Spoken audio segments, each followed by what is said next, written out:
Saddle up your horses.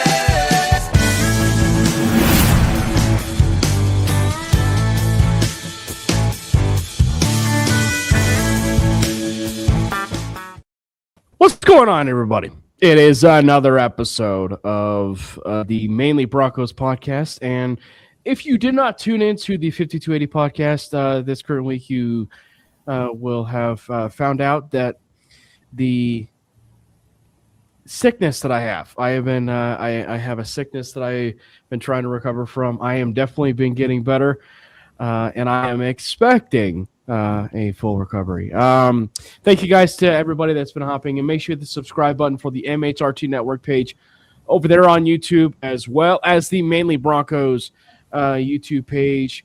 Also follow the boys. That would be Jordan at Jordan T. Lopez, whose internet is up and running. Hallelujah. The internet is working for Mr. Florida Boy, as well as I am going to go dip and grab some water, and I'm going to have it take about 15 minutes, a little bit longer than it normally does. Brandon at Brandon Miller PO. He told me it was just water, gents. Yeah. He told me it was just water. First things first, Jordan, how are you? Your internet is fantastic. I'm actually right now on my phone checking that the speeds are up.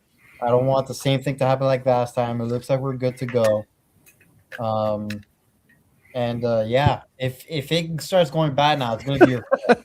Oh, it's going to be my fault? Yeah, because you keep bringing it up, and I'm like, Wi-Fi's going to react to it.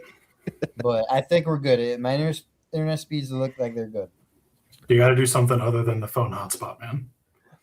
No, I'm not. It's my actual It's Wi-Fi. 26.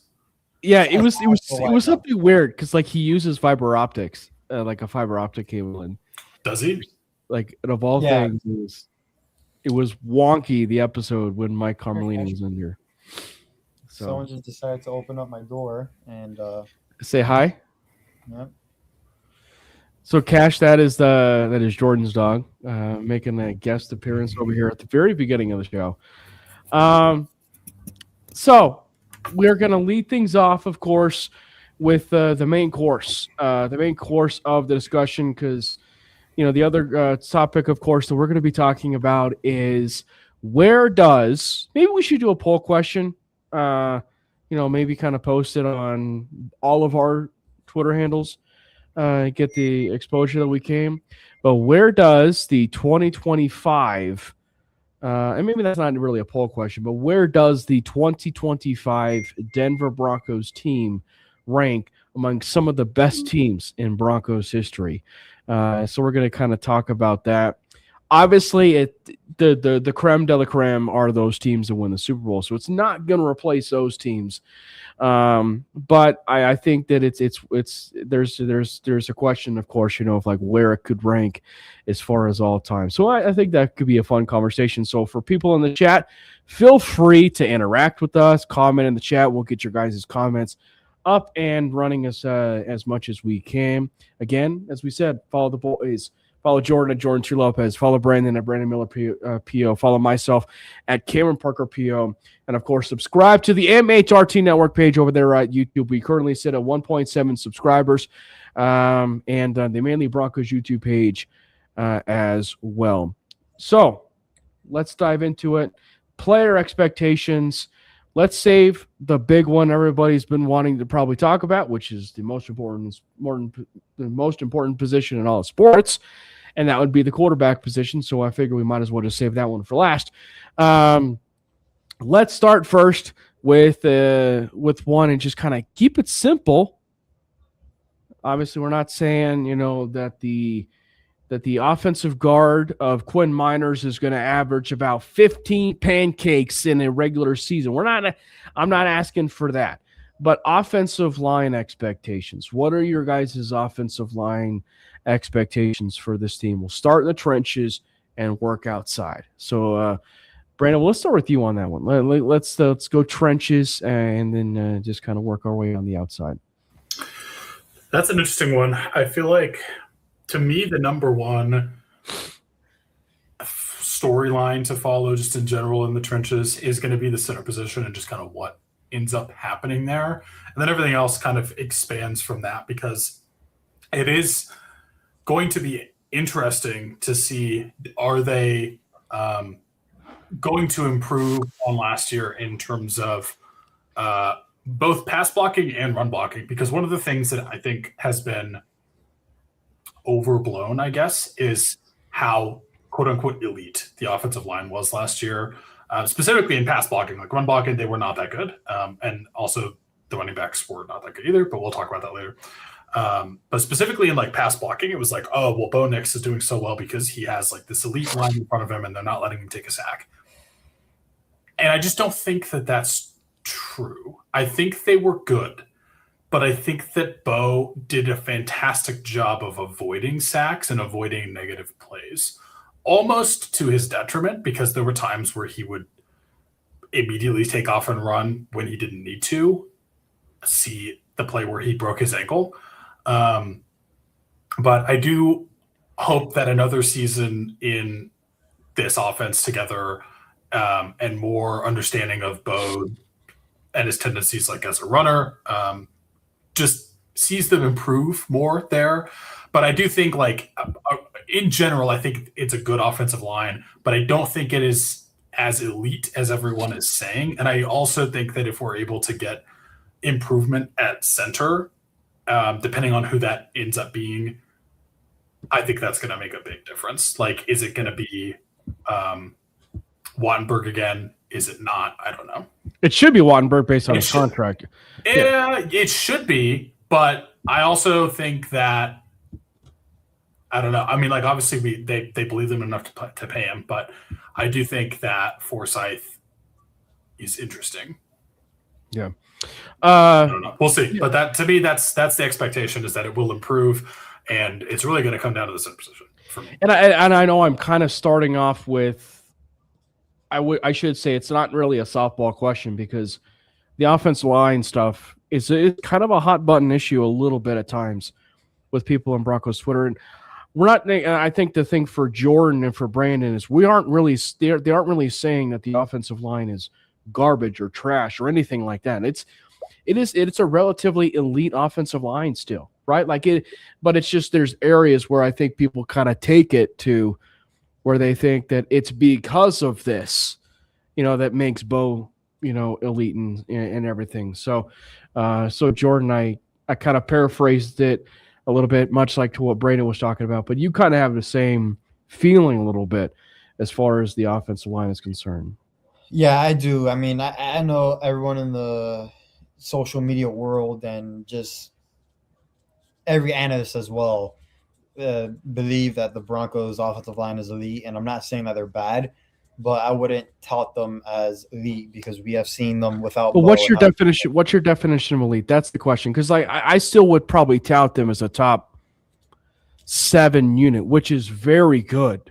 Yes, I think so too. I would put them around for sure top 10.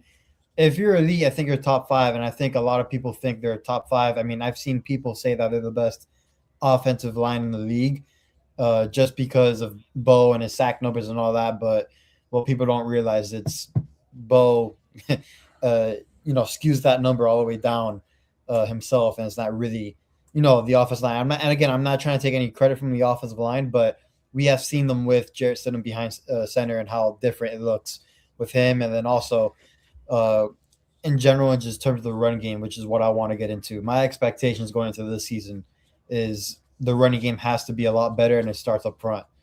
Now we have the running backs in the room to make it happen. I believe in J.K. Dobbins, believe in Harvey. I believe in Jonah Coleman, even though he's going to be a rookie. I think he's going to be a stud. We have the guys. Now it's the guys up front to make it what it is and what this running game is supposed to be. And it shouldn't be an inconsistent running game. It should be a consistent running game and a dominant one, not just every other game they're good, because we need them consistently each week. Yeah. Ivy, we do shout outs, like we'll shout out you, but I think the other thing, and maybe I misinterpreting, we do super chats. We don't see it very often. We don't necessarily push for them because it's all up to the person doing the super chat, as far as whether or not they feel comfortable doing a super chat. So I don't know if that's what you mean, but we do super chat. Also, Victor Lap, I saw you came back from the casino, and you made even. So congrats, buddy. That is always a good thing. You definitely don't want to lose it all. You definitely don't want to lose it all. You know, again, I agree with you guys because it's like it's never really a point of like that we're really kind of hating on. It's just the level of growth that we could be able to see week in and week out, or even season by season with this offensive unit. So I think that still having a top 10 unit is something that's, really, really dang good. And then when you kind of factor on a little bit more consistency in the running game, and maybe that for me is the area where I could probably see a little bit more offensive line growth, just because like when you think of certain times where, and I think obviously there's probably a fair amount of argument when it comes to the running back sometimes in creating holes and creating lanes for themselves. Like if there's a hole that seems to have already been there, but yet the runner kind of evades a little bit and goes to another hole, that's not necessarily an offensive line problem. That's a running back problem because, but I think that there's probably lanes that maybe they can open up a little bit more when it comes to the running game. And that's, I think, where it can really fall in line with the offensive line. And obviously this is I don't want to say it's a change in philosophy, but we are seeing Zach Streif still be an offensive line coach, also a run game coordinator. He's going to have a little bit of some different responsibilities. He'll still be associated a lot with this offensive line, but I think it's going to be very interesting to see how well this offensive line group can continue to get better.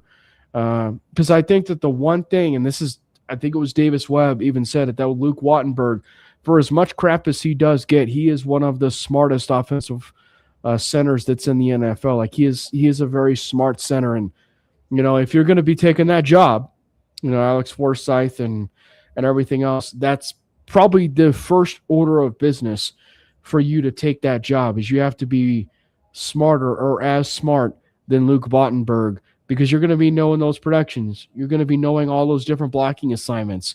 And then if you could be able to hold your own within that, I think you're going to be up for success. And I think the other part of it too that we saw is I think it was Victor Left that brought up the injury point. Now, this is something I think that has been a steady progression upward for this Denver Broncos team, guys, because this is something as far as a debate and as far as a conversation, the last 8 years post-Manning, right? Like we could never find the right tackle, right? Like we could never find the right tackle, much like the quarterback position.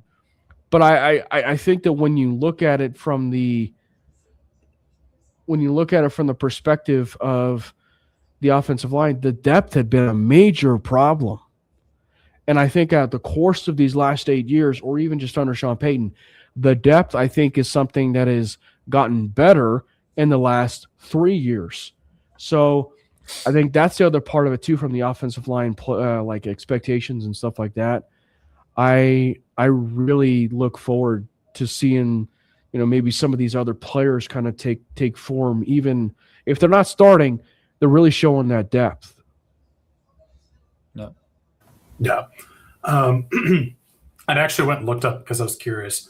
I didn't realize what the center market was. It was being pretty drastically inflated by Tyler Linderbaum. When I originally looked at the average, I was like, oh, Luke Wattenberg is like not even, he's like a top 15, 20 paid center. Like the money's not that bad. No, it's actually crazy.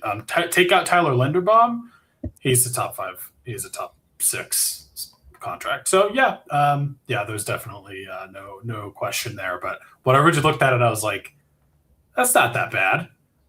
No, Tyler Linderbaum isn't just. He skyrocketed the market. Printing money, but, no, I agree. I do think specifically, I'm really excited to see what they do in the running game because I think J.K. Dobbins, if you can control how much you're giving him the ball a little bit more and you have more to go around, which like to the chagrin of every fantasy manager ever this season. But if you can maybe reduce the risk of injury a little bit there, I think Jonah Coleman's going to be fantastic for this team. I think he's going to come in and take meaningful snaps right away. And I'm curious to see what they do with RJ Harvey.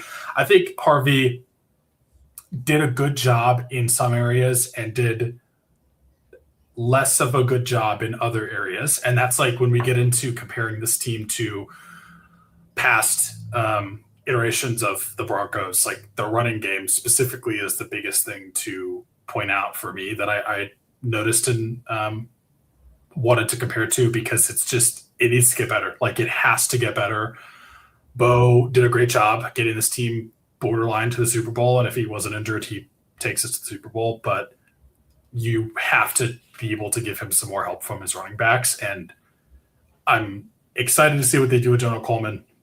And I think that J.K. Dobbins, when he's healthy, is a great back. But, and I hate to bring this up, but he's not healthy the whole season. It's just not going to happen. Like that's what he's shown. He's proven that. You can't expect it. So you need someone else for the other half of that load, or maybe more. And I think, especially when you get into, making a postseason run, like Jonah Coleman is going to be a big part of this offense. Yeah. And I'm interested to see what that looks like. But I think the blocking for the running game up front definitely has to improve.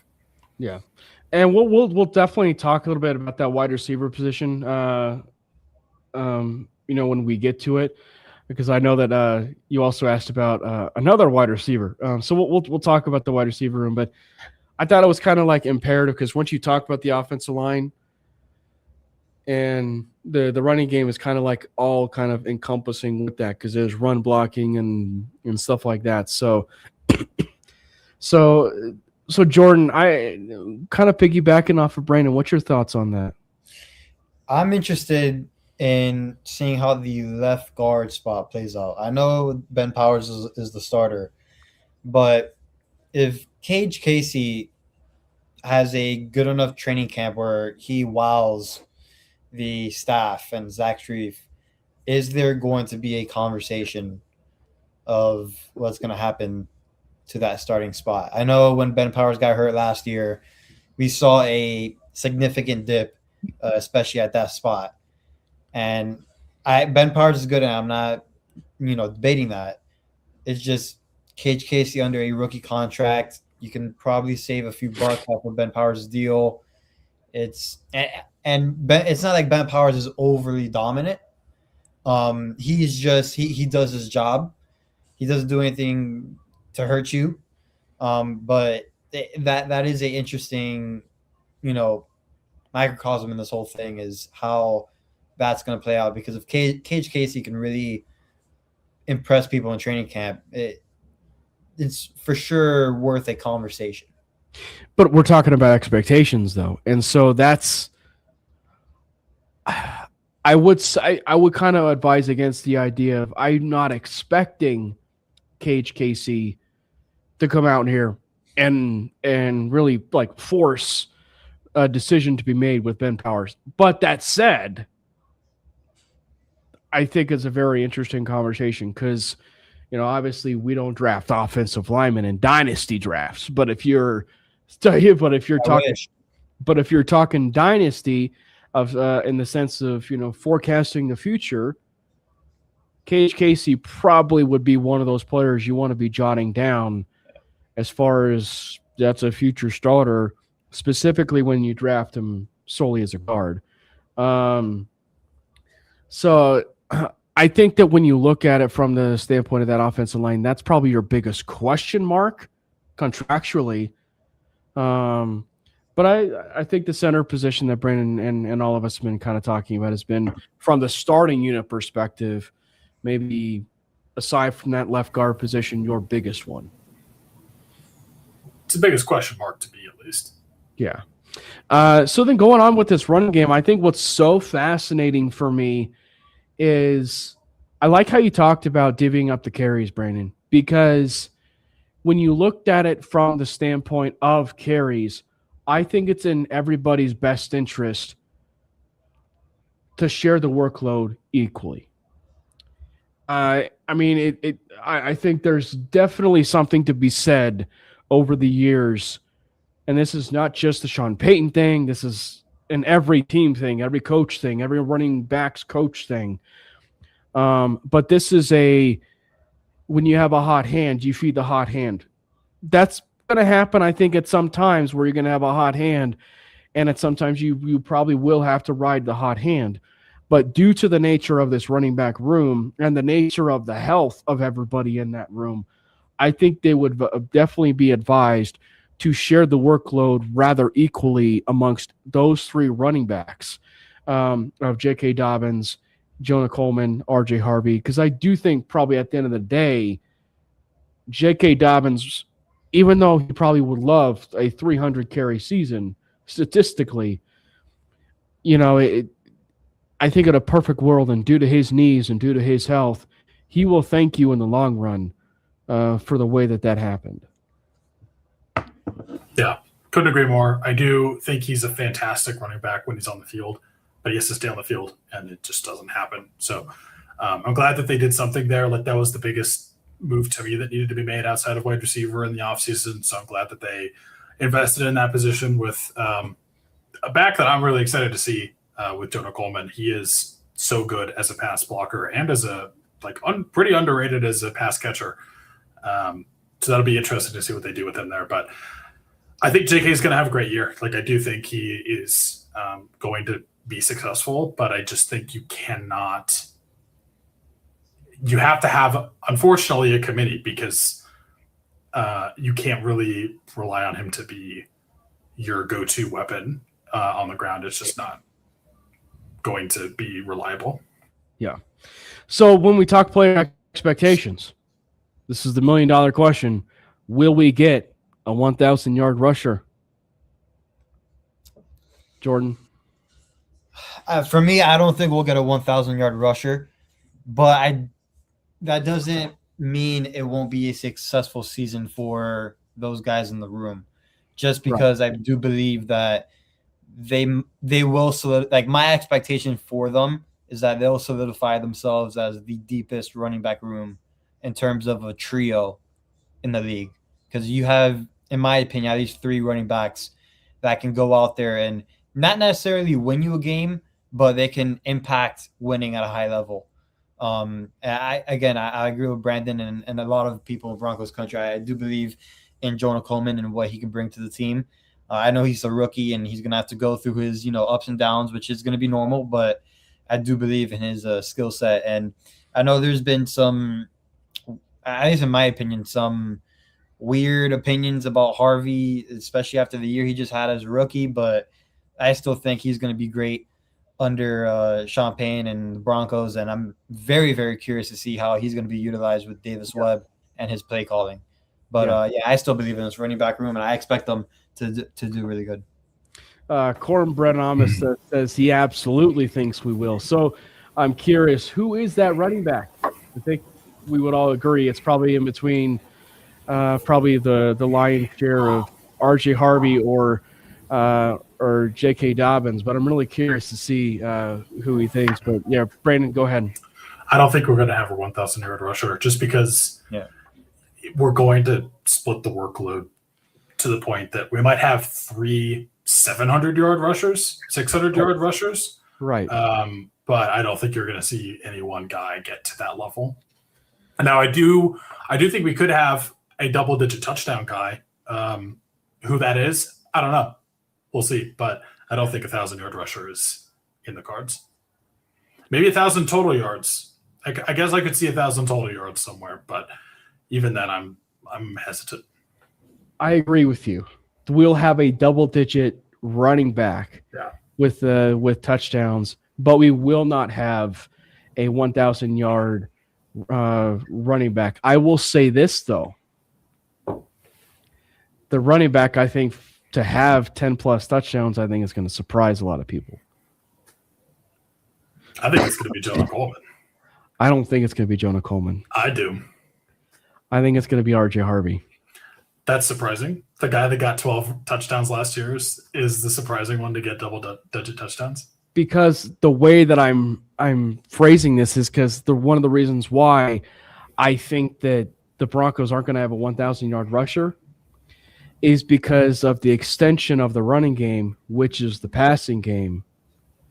And I think that there's no better weapon for you that's a running back out of the backfield who's frankly rather elite as a pass catcher and out of the backfield than RJ Harvey for you, that I think there's a very real chance that you're looking at about 1,200 to 1,300. I'm not saying it's going to happen, but I'm just saying that, like, there's a very real chance that RJ Harvey has about 1,200 to 1,300, like, scrimmage yards, receiving yards. Scrimmage yards, which is like receiving yards and rushing yards. And I think with that, he probably can do another 10-plus touchdown season. Okay. I mean, it to me, it wouldn't be surprising, but I just think Jonah Coleman is going to surprise people. Like, he is actually so good out of the backfield as a weapon. I think he could easily be the guy that gets double-digit touchdowns. Personally, to me, like, I think he's also going to give you more long runs than you got from RJ Harvey. I think RJ Harvey is going to be the goal line guy.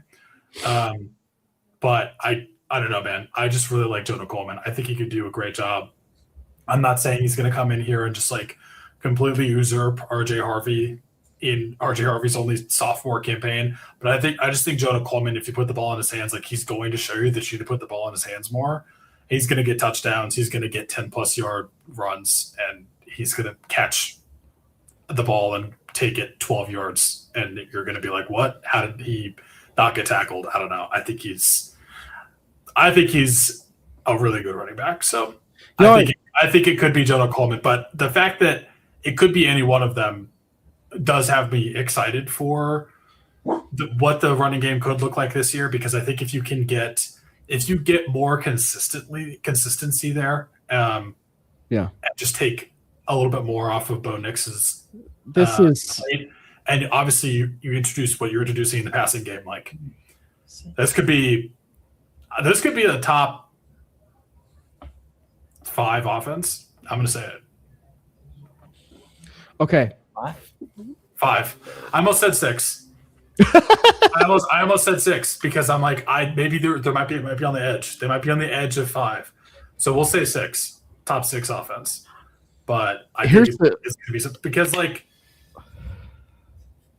everyone hears that and they're going to be like, well, where are the Chiefs? The Chiefs haven't been a top 5 offense in years. They're kind of weird. I don't know. I mean, the Ravens, what does the health look like for Lamar Jackson? I don't know. But other than that, it's the Bills, and you got the Bengals, and I guess the Chargers if they're healthy. And then who else is up there? Like, those are kind of like, I know you talk about the 4 horsemen of the apocalypse and Patrick Mahomes, the Josh Allen, whatever. But I don't know. I think when you look at the top 5 offenses, I don't think the Chiefs are in that list. Who are they even throwing the ball to? The ghost of the husk of Travis Kelce?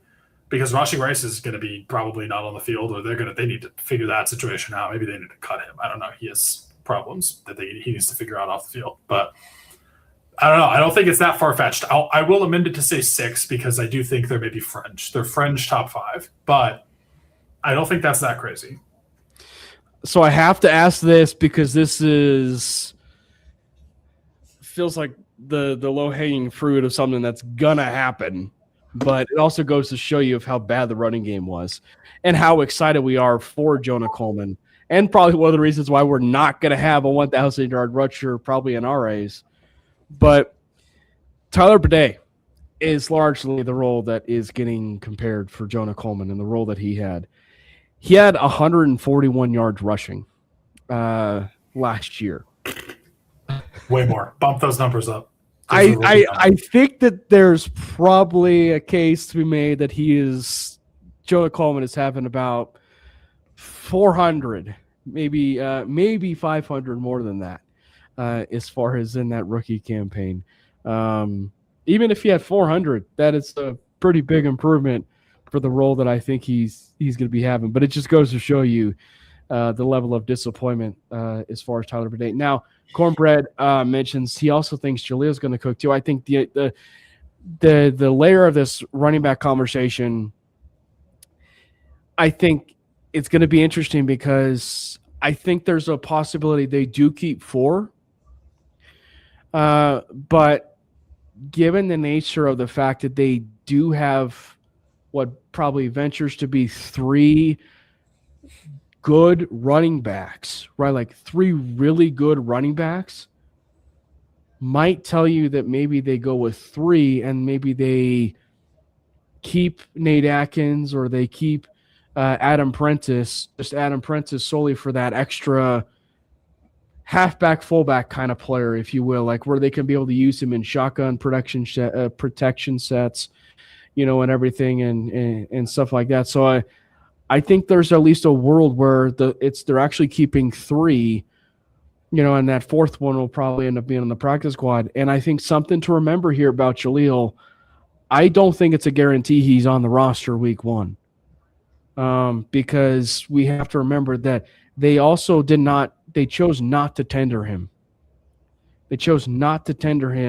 But then they signed him to basically the exact same kind of deal, but just they chose not to tender him, which kind of feels like asking for a pay cut, which in essence means we don't necessarily want you, but we may want you for a much smaller portion, which we're talking about 1.4 million. And for the NFL's sake, that's not really a lot of money, which is obviously a lot of these contracts that the Broncos, handed out this offseason for some of these players. So when you look at the nature of those contracts, like a Tyler Bidet, a Jaleel McLaughlin, I think it's safe to say that those guys are on the chopping block.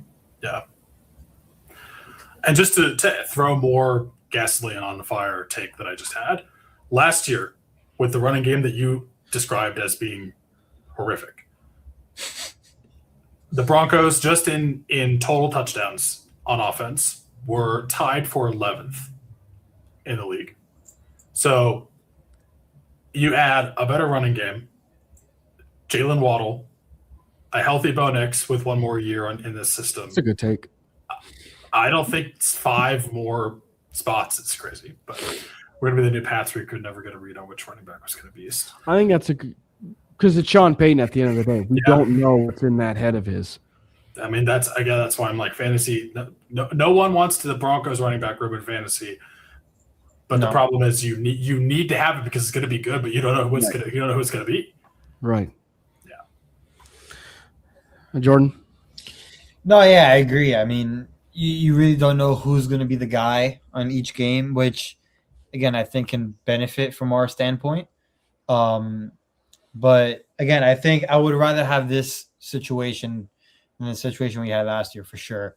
With the guys like Tyler Bidet and Jaleel McLaughlin, like of course they're on the chopping block, but I think them being whoever it is, whoever the 4th guy is, because I think we can all agree that Dobbins, Harvey, and Coleman are going to be the top 3, right? And whoever that 4th guy is going to be, I mean, it's not like he's going to be someone that is not experienced or something, because Tyler Bidet and Jaleel McLaughlin has played and they have gotten meaningful reps, which not a lot of 4th string running backs can say in the NFL. So, which is also another positive going into that running back room.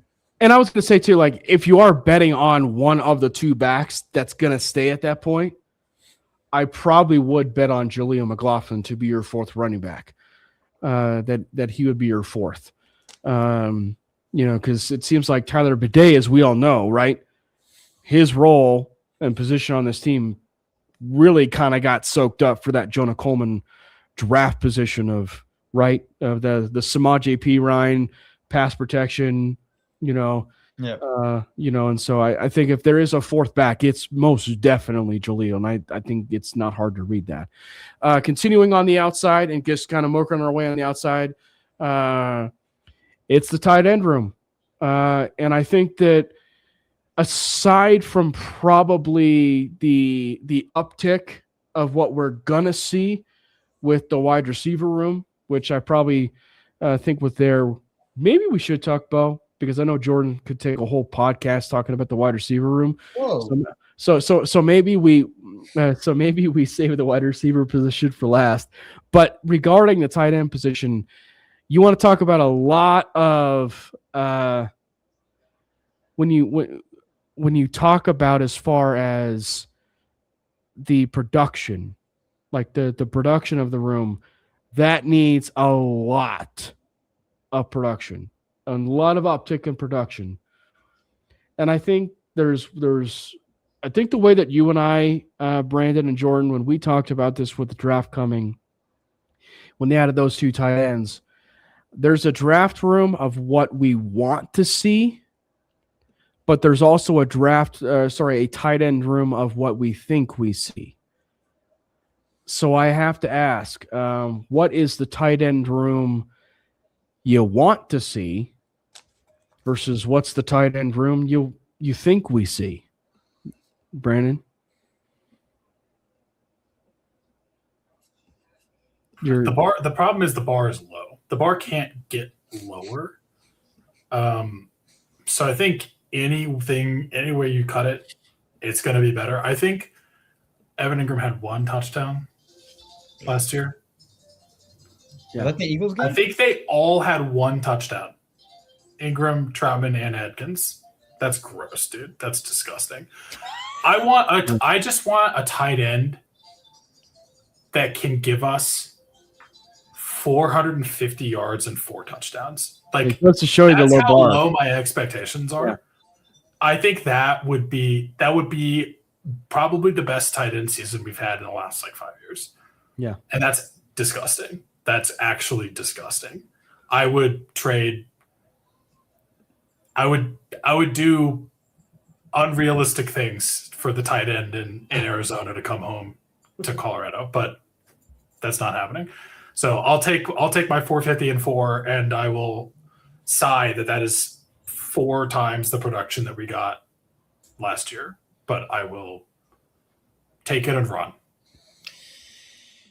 For me, I mean, the tight end room that I would like to see is Evan Ingram, Justin Jolly, Daniel Bentley, and then either Adam Troutman or Nate Atkins. And if I had to pick one, I'd probably pick Nate Atkins just because he can also fit in a fullback spot just in case something happens to Adam Prentice, whether we keep him or not. But I don't see it with Adam Troutman. I understand he's Sean Payton's guy, and then he's also a locker room guy. So I am a big believer in the locker room guys. It's necessary for your culture. So I do believe Troutman's going to be on the roster. But I would like to see a more impacted role for like a rookie, like a Justin Jolly, because I do believe that he can be good in the league. Yeah. If it wasn't clear, the tight end room I want to see is Trey McBride, but that's not happening. So, guys in the team right now.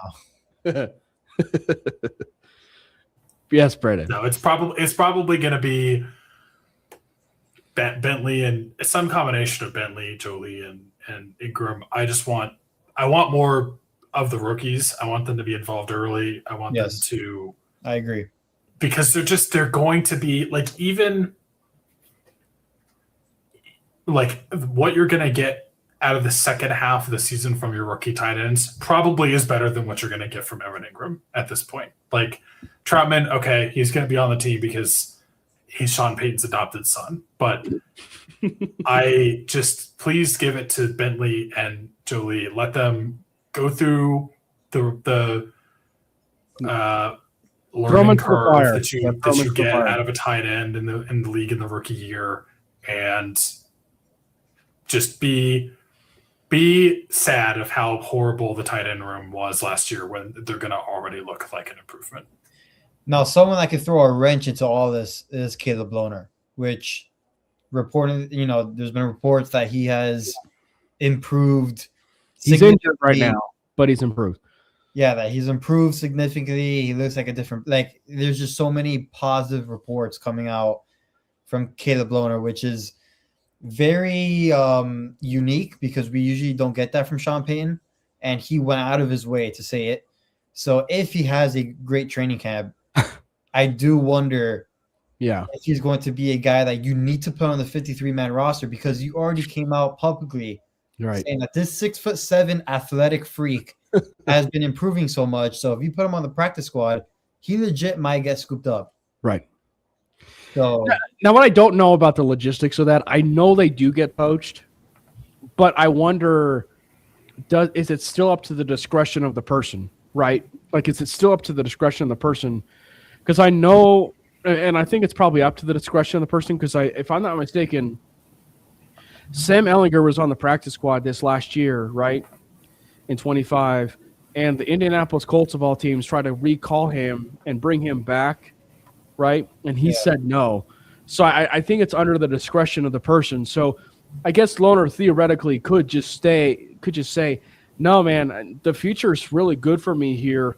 I'm just going to take another year to develop and redshirt and really kind of understand where things are, despite the fact that Sean, it has just been complimenting, me nonstop this year. So I do think we have to remind ourselves, this is a very, very raw prospect, right? Like, very raw prospect with a very high ceiling, because those basketball tight ends can be very unique, dynamic weapons for a quarterback, and that's something you've seen in the NFL circles. So I think that for the Broncos, I think when you ask everybody, that's why I kind of ask a softball question of what's everybody's tight end room of what they want. I think you ask them that, everybody's tight end room pretty much is going to consist of Evan Ingram, Adam Troutman, Justin Jolie, and Dallin Bentley, right? Like, those are going to be your four. And so I think that when you look at it from the standpoint of, if they add a fifth, that fifth probably is going to be that wrench of, does he fall in love with Nate Atkins one more time, right? Does he fall in love with Lucas Kroll, the best player on his team, one more time? I think that where it gets to be a very, very interesting with the Atkins conversation is, well, he can play fullback and he's got tight end versatility. Well, if they did not bring Adam Prentice back, I think there's a much larger chance Nate Atkins is on this football team. But because they brought Adam Prentice back and he saw some rather significant snaps in the playoffs, and as the things were kind of winding down the season, I think probably would tell you they would lean a little bit more on Adam Prentice's side than Atkins at that fullback position. But I think there's a very real chance that the tight end room, probably, if it does have five, you are probably talking about Caleb Lohner throwing that wrench in things. Yep. So we'll see what happens, man. At this point, I'm expecting Caleb Lohner to be Rob Gronkowski. The way that Sean talks about him. Like Jordan, Jimmy Graham. Jordan, I got to ask you, we haven't had this conversation a lot, but I think it's worth bringing up again, in a sense of, conversation, and this goes to when he was drafted. You're a basketball coach, right? Like, you're a basketball coach. When you look at it from the standpoint of Caleb Lohner and the basketball skill set and the skills that can translate to the NFL level, kind of take us through a little bit of what we can see from a basketball skill set for Caleb Lohner that might actually, get him those opportunities and might see some extra snaps, if you will, at the NFL level. So I think back then, the first thing I had said was the thing you would notice immediately is his footwork and his fluidity when running, just routes or just running in general. Typically those big guys that play basketball, they can move a lot better than the guys that move in the NFL, just because of, they're taught how to pivot correctly, change of direction. They're always changing directions on the court, and it kind of just flows directly into what you would want into a tight end in terms of, trying to create separation from defenders and route running and all that. So I think that would be the first thing is the footwork and how Caleb Lohner, who I believe is 6'7", and probably the way he moves at that size. So that would be number one. Number two, and probably the most obvious one when talking about basketball players going to football and especially playing tight end, is high pointing the football and contested catches. They have a great understanding of how to use their body, their big frame, and kind of boxing out, those little defenders, especially safeties or slot corners if they get matched up onto them or stuff like that. So they have a great understanding of how to use their body. So just those two things really jump out in terms of making that transition from football to or basketball to football. Yeah. And I think from probably the logistics of the actual position and growing as a football player is something I think Sean talked about, which is you really got a chance to see his filled out frame a little bit more, which means that he can take on blockers more. He can be physical. He can use that basketball size to his advantage and, be that physical blocker. So I think that, I think there's a very real world where, maybe in his early sets of kind of in the growing pains of him as a player, maybe you use him in the extra goal line sets and he's your extra tight end blocker. And so maybe you're not necessarily using 73 is reported eligible. You don't necessarily need to use that as much, but maybe you can use, Caleb Lohner at sometimes. But I think that could probably throw a very fun wrinkle into it for another body. Now, going on to the outside, let's go to this wide receiver room. So a question was asked. We'll start with it first because, he led off with it and everything. But Franklin or Marvin Mims, who are you guys keeping this season? I think that, obviously Franklin, he's on contract past Marvin Mims. Marvin Mims is the one this is his last year of his deal. He's also Sean Payton's first ever draft pick. Now, I think people have put a lot of stock into that, more so than they probably should, as evidenced by his play time. That if he really cared about him all that much, he probably would see the field by year 3, or would have seen the field a little bit more by year 3. But the Marvin Mims discourse and the discussion of Marvin Mims is so fascinating to me, Brandon. And obviously we've had this conversation so many times. But when you think of clutch wide receivers on this team, there were a lot of times where, Courtland Sutton fell into the trap of being a body catcher, much like Troy Franklin at times last year. And, some of these wide receivers on the Broncos did fall in line of being a body catcher. But if you're looking at probably the two clutch wide receivers on that football team of 2025, it probably was Marvin Mims and Courtland Sutton that were your two top, clutch performers. There's an argument, too, to be made that Marvin might have been your most clutch wide receiver when that moment came.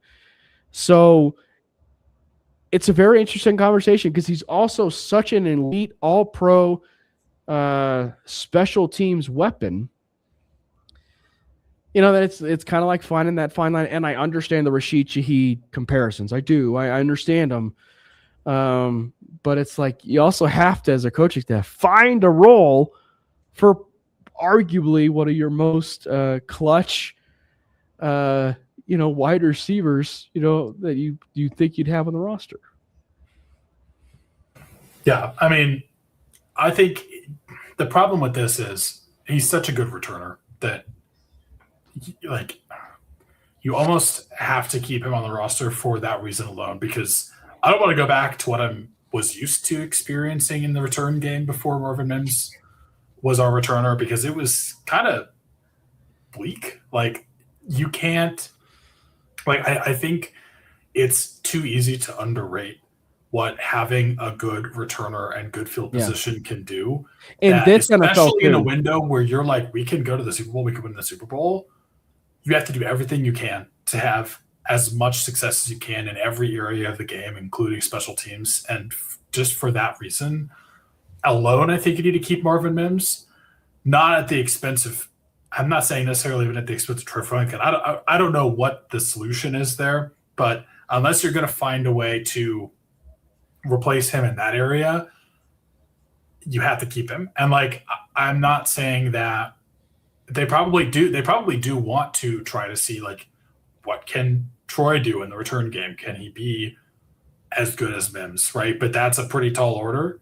I just think, I don't know. It's hard because we haven't seen Mims used as much as you would assume he would have been to this point in his career in the offense.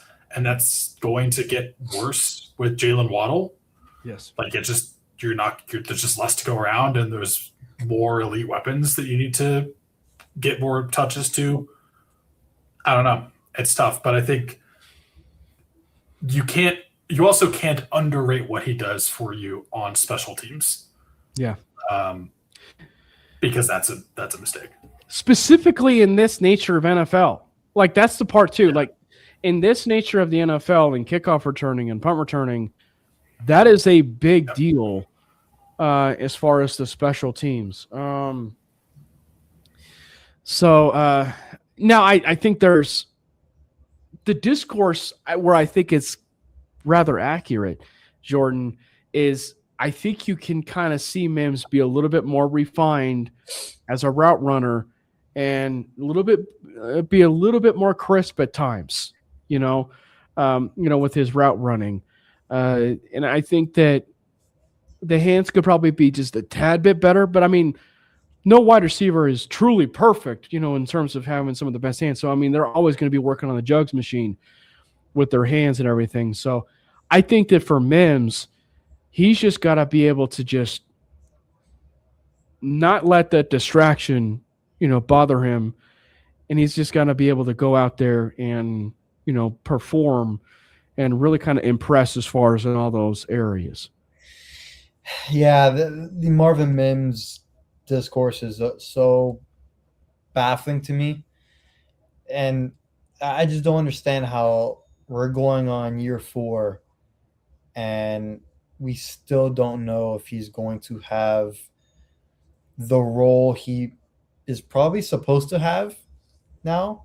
I mean, his regular seasons, he is basically primarily just a returner. And then all of a sudden, the last 2 playoff runs we've had, he's been, or not even just playoff runs, I mean, just runs. Big game runs where we need a play and he's there. So I don't know. It is truly confusing. I don't think anybody can really pinpoint it on one certain thing. Yeah. Again, hopefully, I don't know how it's going to play out with his contract. I know he just switched agents and all that. And I know that could tell us in of itself a change in agents and contract as well. And listen, I understand from Marvin Mims' perspective, he is arguably the best returner in the league. He is. And just from a strict wide receiver perspective, he can point to all the big games the Broncos have played the last 2 years with Bo. He has always made a play. So he can point that out, and other teams do see that. So I wouldn't be shocked at all if he does not end up as a Bronco within the next, year or so. But it's just so frustrating because we know what he can do, and I don't even know if we can really. I don't want to say it, but I don't know if we can really put 100% of the blame on him in terms of his inconsistent play as a wide receiver. Yeah, again, he's not perfect, but I think big-time player, that saying, big-time players make big-time plays. And he just does, man. He just does. Well, and whether it is even in the receiving game, he makes big plays in the special teams game. Like, if they need a big play and it happens to be a special teams, he'll make that play. The Kansas City game is no exception. Of this last year was no exception. They needed a big return, and he got it. And they got it from him. So I just think that the Broncos have to figure out what's the best way to use him. Is it that gadget role, which at times he's really good at that gadget role, to where it's like you kind of see a little bit of that Percy Harvin, not Deebo Samuel, but you kind of see that Percy Harvin at times, with him. But I think that when you kind of look at the landscape of this wide receiver room, it's so fascinating to me, because when you look at that room, I think I'm definitely expecting a little bit more of the tight end room. But of all the rooms that is on that offensive line, on the offense, that I'm actually expecting a bump from, it's the wide receiver room. And that's not necessarily a Marvin question, but it's the nature of the room. I'm expecting more, from that wide receiver room, and that is just by nature of, Jalen Waddle, being in there. So I hope everybody, people that are commenting, and, Jordan and Brandon, I hope you guys did your government issued Waddle, today. But I do hope that the Broncos do kind of take advantage of the fact that the wide receiver room will be better. And I will say, I brought it up when the Broncos hired Jim Leonhard, that they are not talking enough about the addition of Jim Leonhard being a defensive mind on that staff. I don't think a lot of people are talking enough about the addition of Ronald Curry to this wide receiver room.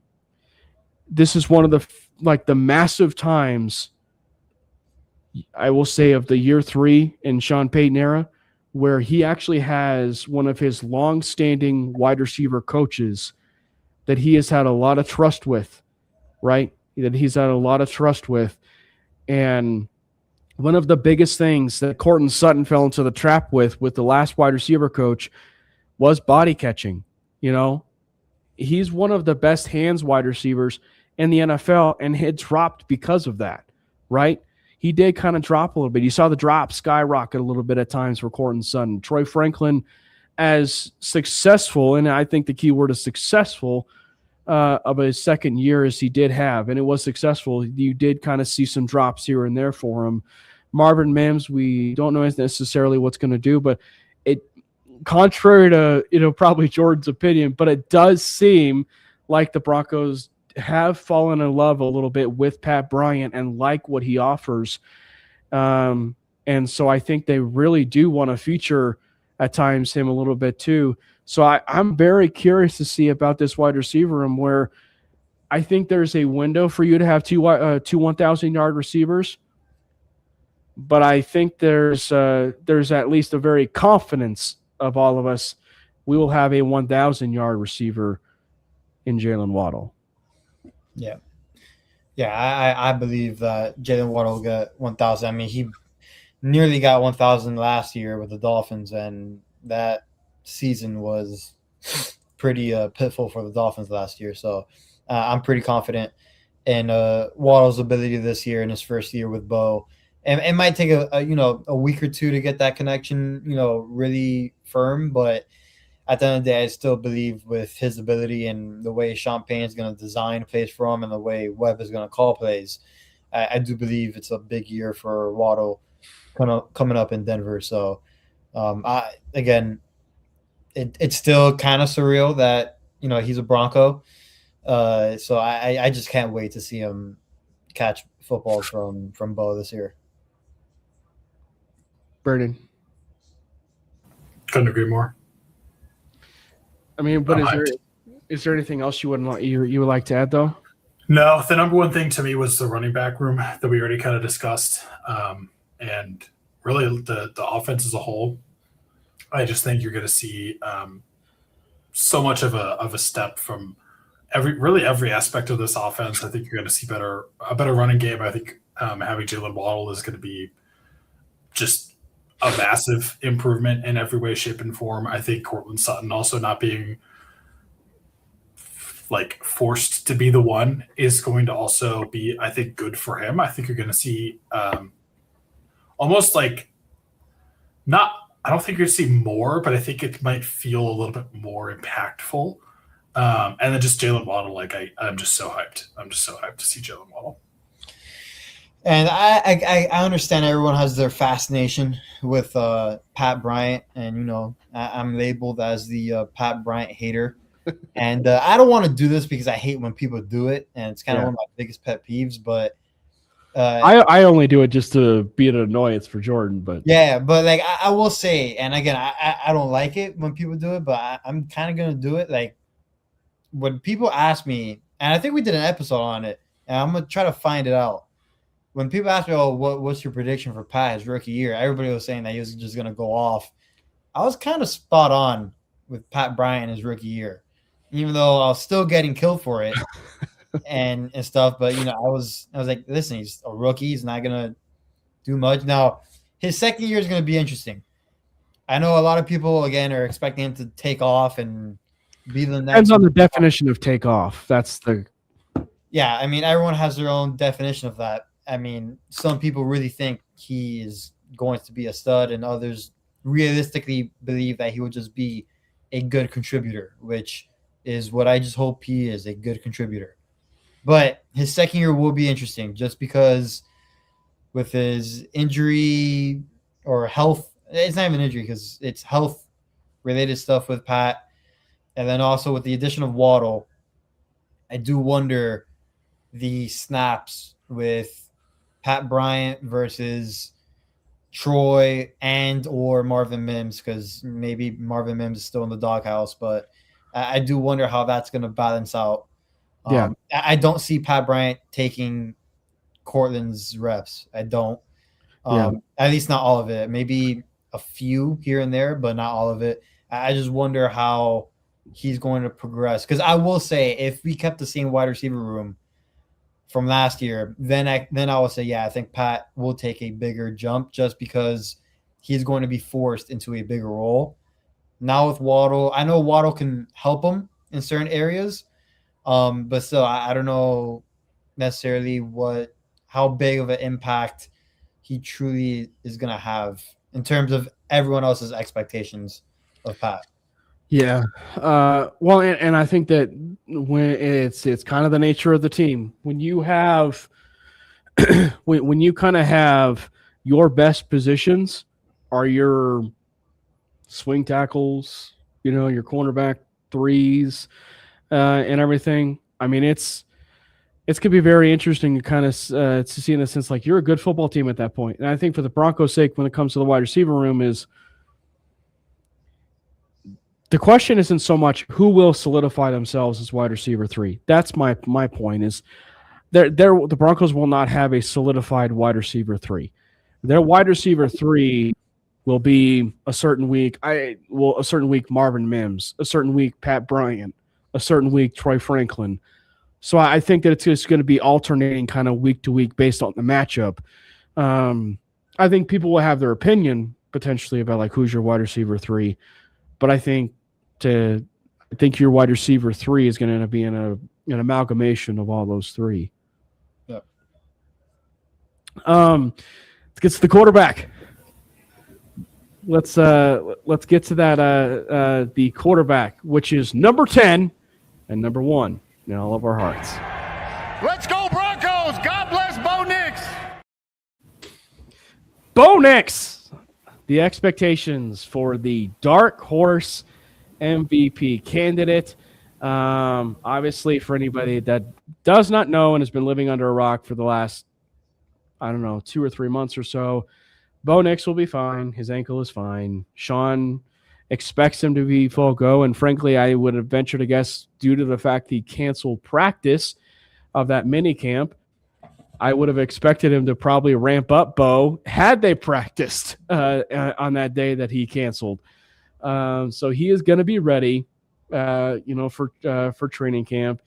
I still venture to guess they'll kind of take him a little bit slow just by nature of him kind of recovering, but he's going to be having some full go practices there in training camp. So Brandon, let's send it off to you on what are your expectations for number 10? Well, especially the fact that he's now going to have a legitimate option at wide receiver, number 1 wide receiver. Not that Cortland Sutton isn't a legitimate option wide receiver, but I think just having your go-to person that's like, your number one weapon in the passing game is going to be huge for him. Obviously, going into yet another season of his career and being able to kind of compound on being in the playoffs last 2 years, straight up outdueling Josh Allen, and like all the experiences that he had in his rookie year up to this point. Like I think you adding an elite weapon on top of that, and it just like the sky is the limit for me. And if we have to take things a little bit slower in the beginning to make sure that he's good physically, like I'm not even mad about that, because I do think that his ability to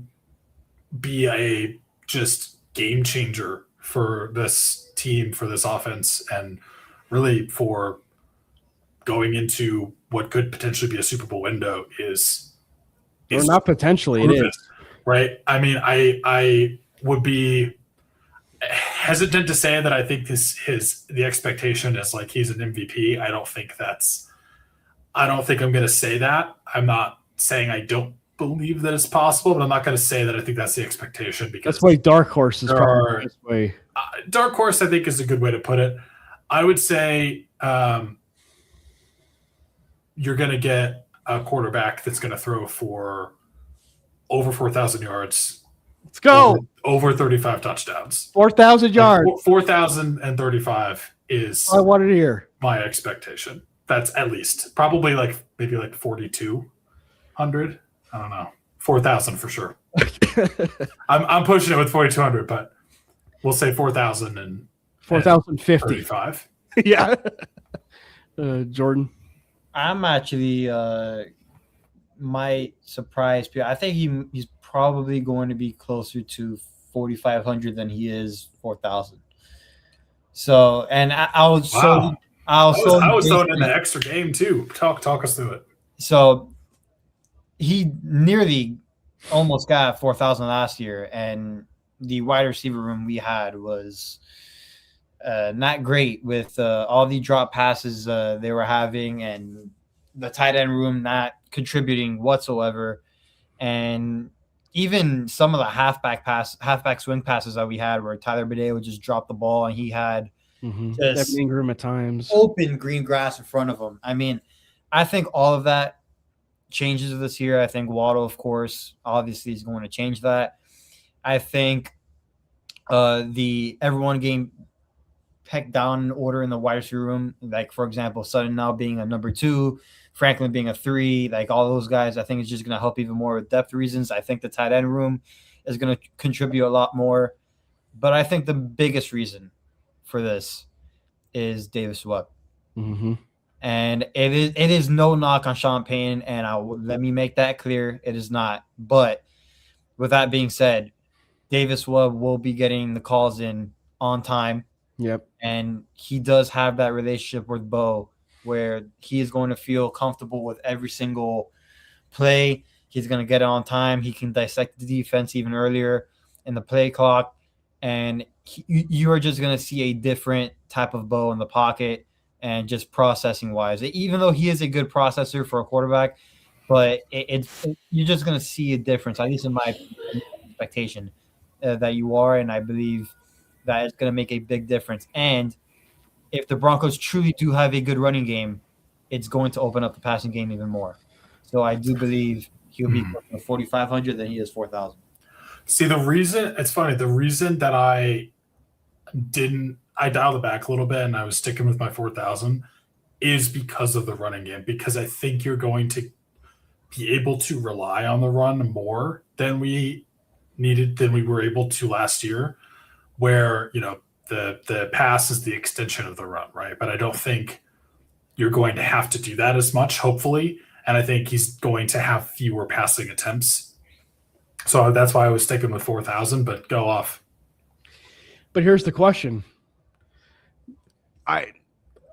I'll say he will throw for 400, or sorry, I say he will throw for over 4,000 yards, but I think there's a very real chance he has 4,500 total yards. And I think that's fair. And Okay. and so I think that's a pretty good expectation if he has 4,500 total yards with somewhere around 35 to 40 touchdowns, that will put him in the in the MVP category, which he was in that MVP category again, was not invited to the NFL honors, but he was in that NFL MVP category as the season was winding down, because you saw the important games line up and you saw the rise of how Bo played in those significant games down the stretch.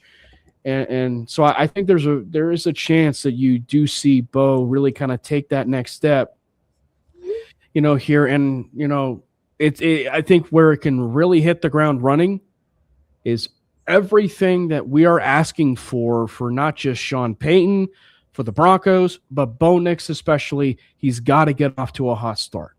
That's probably numero uno when it comes to the biggest thing for me is he's got to get off to a hot start.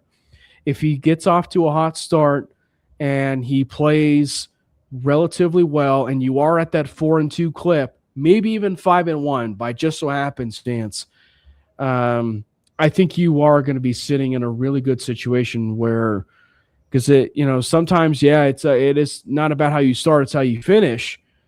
But I think for the MVP voters, sometimes it's also how you start. And if you start out at a relatively high clip and you're going 5-1 in that stretch, or still you're 4-2 or whatever, but you performed and you stat padded to a certain degree, I guess, and put up a lot of numbers, that's going to matter for the MVP voters. And I think to the Davis Webb thing, one of the very confident reasons why I'm thinking that he'll have 4,000 yards passing is just the nature of something that we've all kind of had the conversation before, is that, like, obviously we don't know the answer of what we're going to expect from Davis Webb. But what I'm thinking, and I'm not ruling out, is the possibility that this is Davis Webb we're talking about. He comes from the Texas Tech Mike Leach air raid system. And if there's something that we know that's in the Sean Payton DNA just a little bit, when there's not really been, say, an elite running game, it's that his extensions of the running game are pass attempts to the running backs.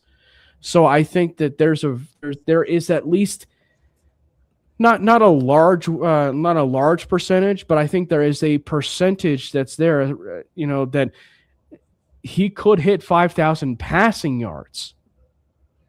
That he could hit 5,000 passing yards just by nature of the fact, if it all goes to the point, I don't think he will, but I'm just saying, like, if he gets to the point of, what Davis Webb is all accustomed to, which is that air raid and everything that we're accustomed to seeing, I think it's at all, or at least come very close to it, right? Like, at least hit, 4,700 yards, 4,800 yards, at least get close to it. Now, obviously, there's layers to it, and that's something that we've seen the last couple of years with Bo, and that has been a failed running game has resulted in being in the top 5 of pass attempts in the NFL, right? But also, too, like, I'm trying to look at trends, right? Brandon and Jordan, like, I'm looking at trends, and it's like the trends are telling you he's been in the top 5 of passing attempts the last couple years.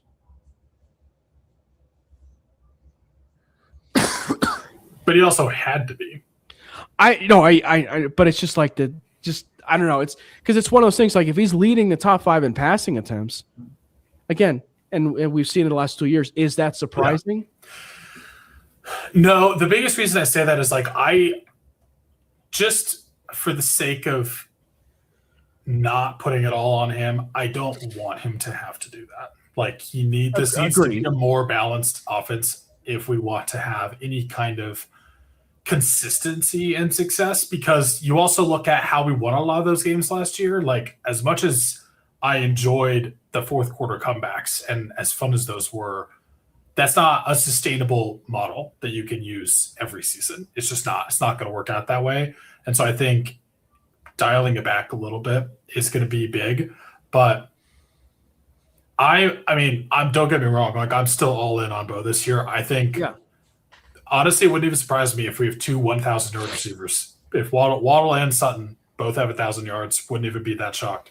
So I'm all for it. But I would like to see less need to pass because the running game is actually contributing.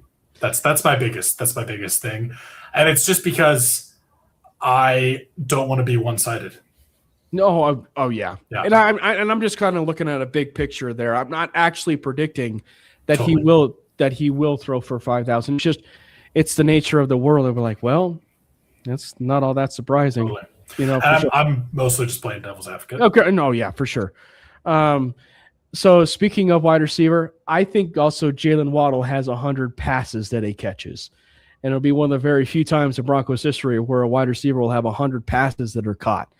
And also a fun little note, if Courtland Sutton does have over 1,000 yards in back-to-back seasons, or at least close to, he will be the third wide receiver in receiving yards all time in Broncos history. So kind of a nature of one of the most disrespected wide receivers of Broncos history, continues to get hated on, and still up there in the number 3 all time in Broncos receiving yards.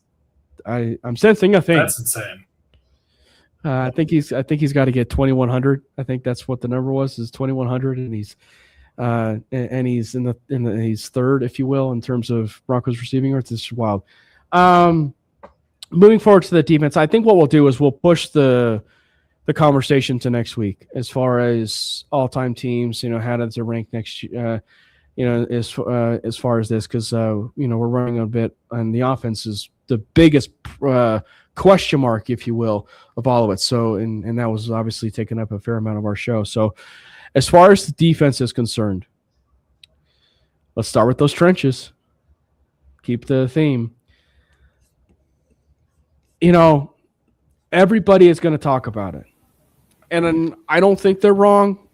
I don't think they're wrong, guys. John Franklin Myers was definitely – he's going to be a miss. But it's not a miss relative to – there's still going to be a really good defensive line unit because they have one of the top 5 best players on their entire roster as a member of their defensive line in Zach Allen, who is still probably one of the most underappreciated players in the National Football League, who probably will be voted in like the 80s of like the top players in the NFL 100, or whatever. But he is underappreciated when it comes to the NFL and his defensive line. So the defensive line, we'll start from there. We'll put the pass rushers in there as well. So like Nick Bonito, Q Robinson, Jonah Ellis, and of course, that as well. The John Franklin Myers loss to me is going to be pretty big and telling, and I think I'm most interested to see what Q Robinson does, and that's going to be another guy. We talked about how much like Caleb Loader has gotten praise this offseason. I do think we'd be remiss to not mention what Q Robinson has been.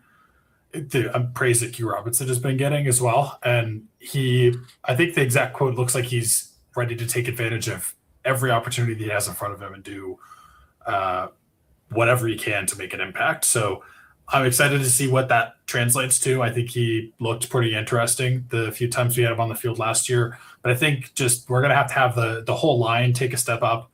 John Franklin Myers, like, you can't keep everybody, but I do think that was a pretty significant loss, unfortunately, and we'll see what happens. I do think the defense has the ability to, like, I'm not saying that's like backbreaking by any means, and we have the ability to move past that, but I do think that is going to put more strain on the rest of the line, specifically on Zach Allen, and I think he can take it. Like, he is an incredible player, but that is the one thing that does just concern me a little bit, is you're needing to rely more on younger, less developed people and put more strain on the remaining proven veterans that you do have. So I do think it's going to be a great defensive line. I don't know if it's going to be quite as good as last year, and we won't even get into the rest of the situation with the pass rushers, but there definitely could be some changes happening there that Could be. you would see a little bit of a dip as well, and some more reliance on some young guys. So Still really good. I think there's a little yeah. bit more of some question marks than you would maybe expect. Like, it's still really good. Like, the edge. It's still really good, but there's more yeah. question marks. Yeah. Jordan? In terms of the trenches, I mean, I won't comment on the Jonathan Cooper situation. I still want it to play it out and see what happens there. But It's not looking good. in terms of as a unit, I know their goal. Someone talked about it. I don't know who talked about it. It's not coming up to my mind right now, but they want to break the record, the team sack record for in a season, and they were close to it last year. They didn't quite get it, and if I'm being honest, yeah, it is going to be tougher this year because I think everybody now fully understands that this unit is going to be, insane week in and week out. But I do believe that they will have a real shot again at getting it this year. I know. And the reason why I'm saying that they have a better chance of this year than probably they did last year is because last year it was a lot of comeback victories. Bo Nix had to put on his cape, had to come back in the fourth quarter. So the defense in the fourth quarter really just defending against the run, trying to get stops to get the ball back to Bo. This year might be a bit different in terms of us getting a lead early in the game, maybe going into the fourth quarter, and they have a lot more opportunities to rush the passer and get more opportunities to sack. So, I think that's going to play a big dividends, and it would not surprise me one bit that this unit breaks that record. Yeah, it's a weird conversation because you're replacing a starter to a degree. But I think it's the same conversation we had about the wide receiver room, which is like what I'm about to say is like the wide receiver 3 position for me is going to be match dependent, right? Like it's going to be Mims, it's going to be Bryant, it'll be Troy Franklin at some times, right? Like, but as far as John Franklin Myers, I don't think it's going to be one guy. That's what I'm trying to say. Like, I don't think it's going to be one guy. I don't, what we'll probably do, and we won't really have a good indication of this until probably training camp, when we're physically there, fans are there, media people are there. I think we'll actually get an idea of like who's actually going to be getting the first snaps.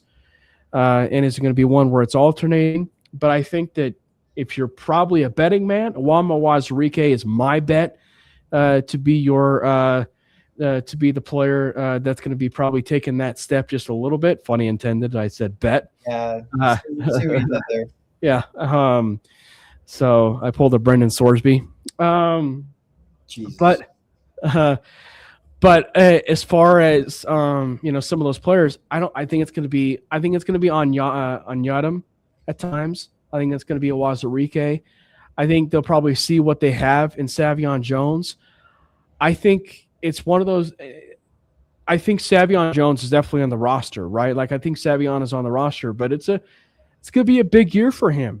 Like can he take that next step in a line of they lost John Franklin Myers, so they take that step up and really be a significant player on that D line, knowing the fact that, he's kind of forgotten about, but one of the people that was name dropped without being name dropped or asked, if you will, was Matt Henningsen, a player that all of us kind of forgot a little bit about, over here in minicamp. So I think by nature they're still a relatively good defensive line unit. And then when the pass rush, just when we thought Jonah Ellis was going to be moving to inside linebacker, outside linebacker,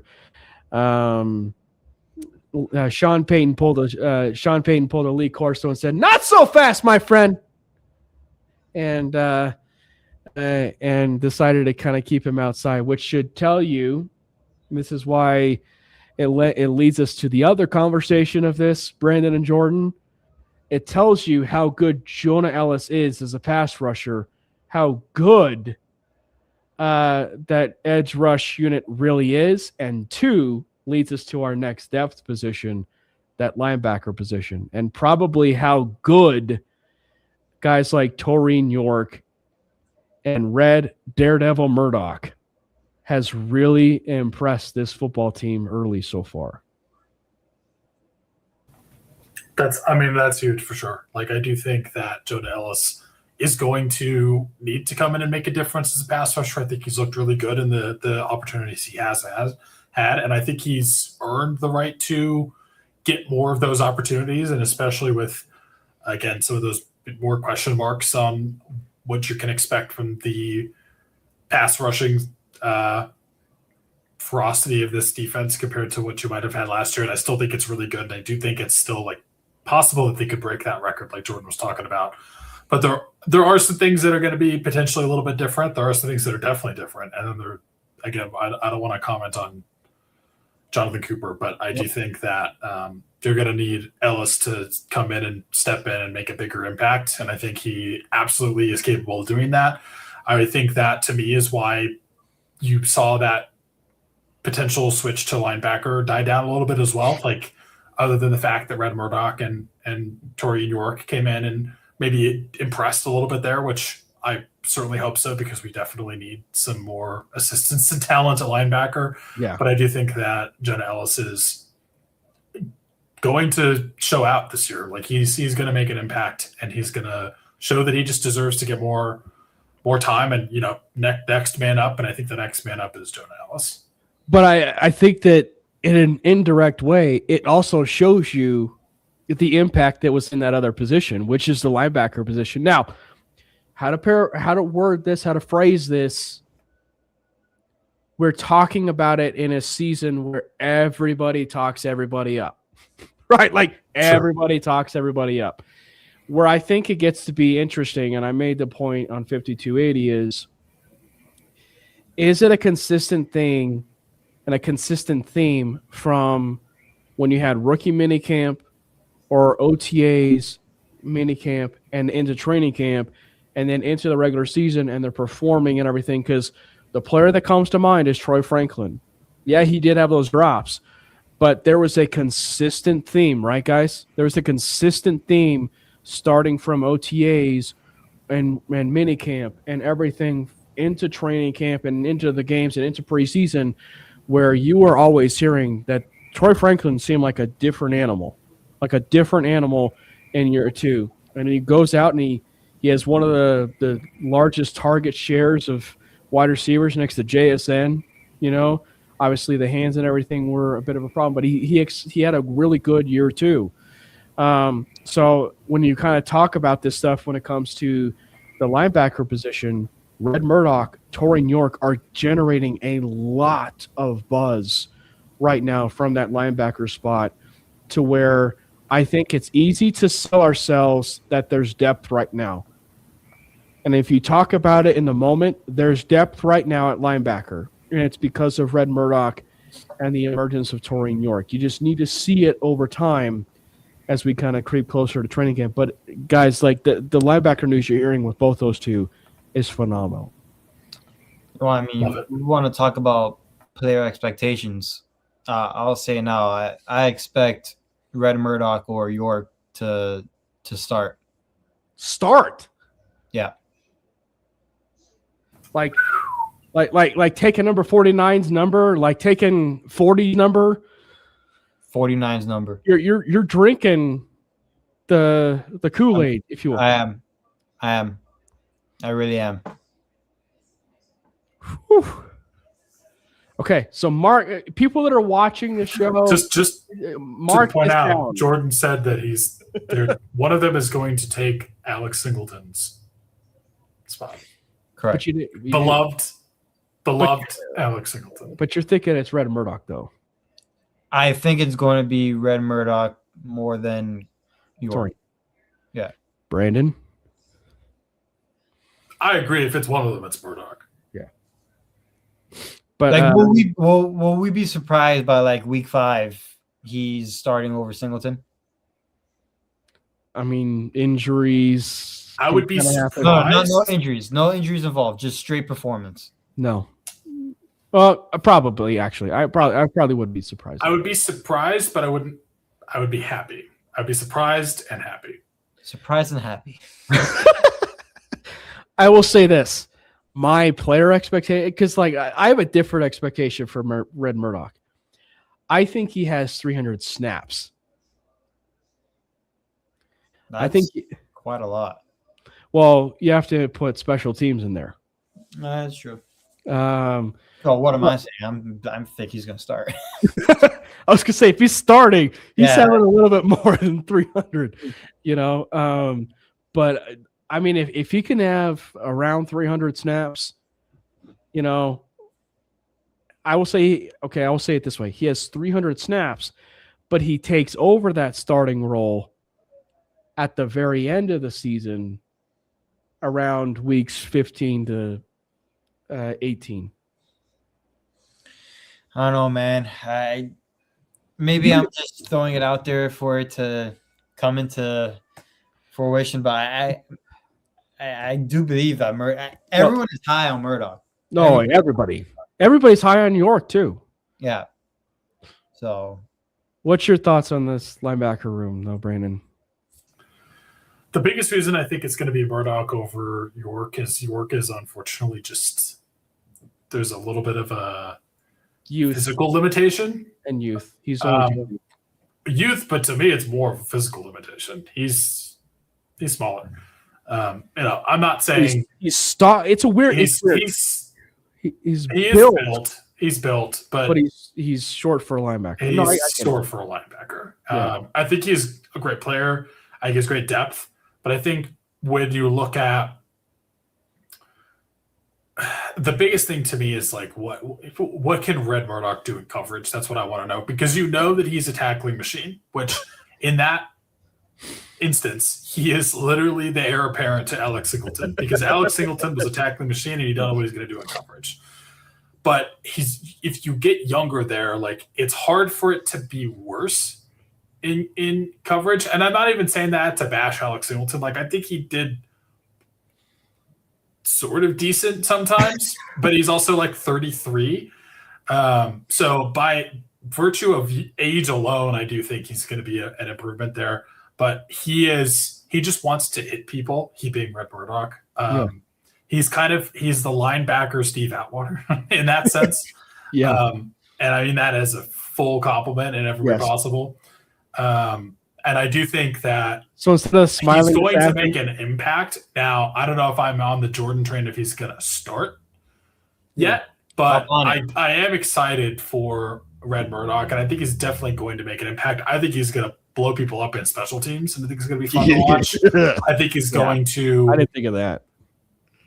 Be some good depth, and he's going to get snaps at linebacker, and I think he's going to just continue to improve and prove that he maybe should get more snaps and maybe be a starter down the line. Like I'm super excited for Red Murdoch. I don't know if it's going to happen this year. I don't know if it's going to happen by week 5, like Jordan's saying, but if it does, I mean, again, I would be surprised and happy, because I think he could be an incredibly relevant Mr. Irrelevant. Like he is just kind of a monster at linebacker.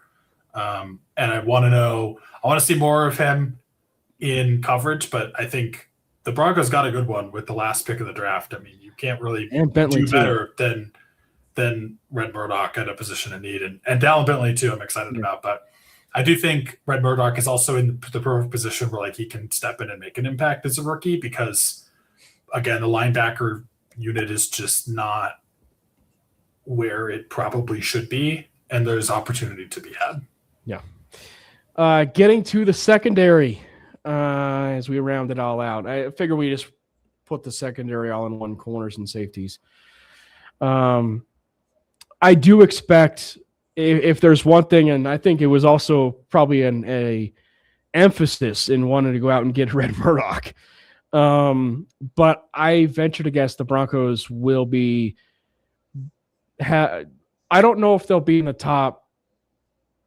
Actually, I will say this. They'll be in the top 5 of turnover differential as a defense, where they will be forcing fumbles, getting interceptions, and cashing in. Because it just feels like you can't really have a full season like that for it to not kind of take into, some account where that kind of translates the next year and you see some more of that improvement. So I do think you see some fair improvement when it comes to that turnover differential and causing turnovers and everything. So I think they'll be in the top 5. And I will say that Hufanga will have 3 interceptions this year. As far as that safety room. And Brandon Jones will have 3 interceptions on the year. Both starting safeties will have 3 apiece when it comes to the interceptions. And also Brandon Jones will be extended as well. So I have to venture to guess that that's going to be a little bit up there as far as priorities for them. I love it. I mean, by all accounts, it seems like Brandon Jones has fully recovered from that pec strain tear that he had last year, which is great because when he went down like that sucked. Like I'm hyped to see Brandon Jones back out there. I love Hufanga, and I think Hufanga is just an absolute monster, and he just continues to prove it. But I think Brandon Jones is like underrated in how good he is, and I'm excited to have him back and healthy. In terms of the rest of the secondary, I'm really excited to see what we get from Chris Abrams-Drain this year, specifically. The forgotten one. And just what is the plan for Jahdae Barron? Please let there be a plan. There has to be a plan. Yeah, well, and I think that we had a really good conversation about this too, Jordan and Brandon, because it's like the Barron stuff, I understand the gripes about it. I understand the gripes about him and the draft slot that he was and the expectation that wasn't necessarily the best, but I have to still venture to guess down the line, Jordan, to your thoughts on this is he'll probably be a little bit of a versatile piece, a more versatile piece down the line as of right now. I think where it gets to be dicey is if a move off of Moss happens before week 1. If it happens before week 1, well, then you are talking about a situation where, okay, is it Jahdae Barron on the boundary, or is it going to be Jaquan McMillan? Now, I'm not ruling out the possibility of McMillan having some snaps out there on the boundary. I'm not, because that's exactly what happened to Chris Harris Jr. He earned every single right for how good he was in the nickel to play the boundary, and he was good for a couple of years, and then it kind of tailed off there the last couple of years when, I think his last team was the Chargers. But he still earned every right to be that boundary corner. And Bryce Callahan was the same way. He was a very good nickel corner and earned every right to be that boundary, player. Unfortunately, injuries kind of derailed his Bronco career there. But I'm very curious to Brandon's point of like what the plan for Barron is. Because I think the initial thing for how they probably would use him is that joker, we went about an hour and a half, a joker piece, if you will, for the defensive side of the ball and wanting to use him. Yeah, the whole Jahdae Barron thing, it has to get resolved this offseason going into this season, because you can't have your first round pick sitting out another year where you have Super Bowl aspirations. You're going to have to – I don't want to necessarily say you're going to have to pick and choose one, either between Riley Moss or Jahdae Barron, but you're kind of have to, because – you might be forced to. Yeah, because you spent a premium pick on Barron, and I understand it was best player available to them and this and that, but it's time to get a first-round talent on the field and stuff. So training camp is going to be very interesting for Jahdae Barron, whether he's playing on the boundary, whether he's in the slot, whether he's trying out in safety. I mean, who knows? They rave about his versatility, but he's got to play this year. Yeah. As far as the others in the room, what is the expectation for the Defensive Player of the Year, Pat Surtain? What is the expectations for Riley Moss? Just say it there. Like, what are the expectations there for Riley Moss? Obviously, he is, between he and Alex Singleton, he is I don't want to piss off Bronco fans in a sense too soon when it comes to the offseason, Brandon, and Jordan, but I think Riley Moss is overhated a fair amount of times. Yes. But I also think he gets the necessary hate, right? When it is called upon on certain situations. So meaning the reason why he's paid what he could be paid by another team, which is $20 million a year, is because of how dang good he is for a cornerback too. Yeah. And I think people need to understand that. But I think it's also too where he still has an area of growth, a significant area of growth, Brandon, where he's got to cut down on the penalties, the pass interference penalties. Now, I will say, at the midway point of the season, when he was starting to box like Rocky Balboa and doing those boxing gloves, you did kind of see the pass interference penalties start to be smaller and smaller as the season was progressing a little bit. So I think if that trend can continue, I think you will see a little bit more improvement there. You have to. I mean, you have to see improvement there. Bottom line, I do think it got better later in the year, but you can't go back to the situation you were in. And to some extent, I would say it's almost expected that you're probably going to get some, just given the way that he plays the position, but also the fact that he's across the field from the Defensive Player of the Year in Pat Surtain, who you're not going to throw to. You're going to throw it at Riley Moss every single time because you can't throw it anywhere else. And so when that happens, you're going to see those. Like, you're going to see the pass interference calls. You just need to see less of them. I do think he got better there. And if he takes a jump, he takes a step, and he is able to be the true complementary piece to a shutdown corner in Pat Surtain that can be like, okay, well, I don't want to throw it to Pat Surtain, but I also don't really want to throw it to Riley Moss. So what do I do? Like, that's ideal. Like, if you get that, man, that is, we're cooking with gas. But I do think, unfortunately, we're still kind of in that phase where I feel like he makes plays. Like, he makes really good plays. But until he makes you stop, he's in a situation where you're going to throw at him every time until he does something to force your hand and make you throw somewhere else. Yeah. So I am interested to see what happens with Moss and if he can continue to improve there. Pat Surtain is going to be Pat Surtain, potentially Defensive Player of the Year again. He's going to be fantastic, but I don't mean to. Everywhere else is really where I'm looking, which is the same with the opposing quarterback. I got to ask the question because, this is nitpicking. And, and obviously the Broncos, shout out the Broncos social media team. They tweeted about the 10 interception year that Champ Bailey had in 2005. Should have won Defensive Player of the Year that year, and he didn't. But I ask it this way. We're nitpicking this, but does it bother you that Pat Surtain does not have 3, 4, 5 interceptions at times a season? Not really.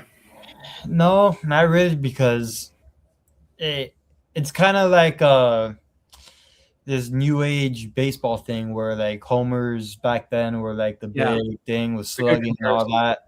And now it's OPS and just getting on base and stuff like that. That's how it is right now with the corners. It's a really good comparison, actually. Surtain's effectiveness, I mean, he literally, and you can't say this about any other corner, he literally shuts down one guy by himself to 10 yards, 20 yards on 5 catches. Like, it's quite remarkable. And talk about expectations, just because of our schedule and the type of wide receivers he's going to be covering. And maybe this is an unfair expectation, even though he's already done it. But oh no, I expect PS2 to be a 2-time Defensive Player of the Year winner. So let's look this up here. All right. Okay, so let me look this up here. Defensive Player of the Year, NFL. Okay, so let me look at this. I'll just start from the very bottom. Okay, so you had Surtain, Charles Woodson, Deion Sanders. So Rod Woodson, if he wins, if Pat Surtain wins a second Defensive Player of the Year, he'll be the first. See, we're getting balloons. If he wins Defensive Player of the Year, he will have accomplished something and no corner has ever had, which is a 2-time Defensive Player of the Year award. And I think at that point, the conversations of Champ Bailey and Pat Surtain will have officially ended there. Yeah. Meaning Surtain will be the best corner in Broncos history. Yeah. I mean, just with the guys he's going to line up across this year, I mean, it'll be a tall task, but he's done it before. But he will be, I will say this, he will be the first, he'll be the first corner to do it, but he will be the second player. Reggie White did it twice. Lawrence Taylor did it twice. But he will be the last time it was ever done was Aaron Donald, as far as winning it twice. So, who might actually end up going back to the Rams, by the way. On another note. So, other than that, you guys have any other questions or any comments that you guys wanted to kind of chime in about the expectations of the team? That's kind of it for me. Just PS2 depoy season. It's a little bit of a spicy one. Brandon, you got something? Nope, dude. I'm ready. I'm ready. We're 3 months out. Yeah. Well, it's My also body's ready. It's also relative because like we're in the dead part of the season. I'm ready. Dude, I am ready. Dead. Yeah, I am ready for training camp news. I am ready for something. And so obviously we had planned to do another topic tonight. We ran a little bit long. So that means we will do a show next week. We will do a show next week, next Thursday we'll try 7 or 7:30. That time slot seems to be a really favorable one for us. So it'll be either at 7 or 7:30. And it will be, how does the 2025 team compare with some of the great Bronco teams of old? Thank you guys to everybody that hopped into the chat with us. Make sure you hit the subscribe button to the MHRT Network page over there on the channel, as well as the Mainly Broncos YouTube channel. And as always, make sure you follow the boys. Follow Brandon. He is the GOAT over there on his handle at Brandon Miller PO. Follow Jordan at Jordan T. Lopez. And follow my at Jordan T. Lopez, and follow myself at Cameron Parker PO. And so with that, we'll see you guys next week for another episode of the Mainly Broncos podcast. The mocks that you guys read for the last month, what do you want me to say? It's embarrassing. Let's go Broncos! God bless Bo Nix!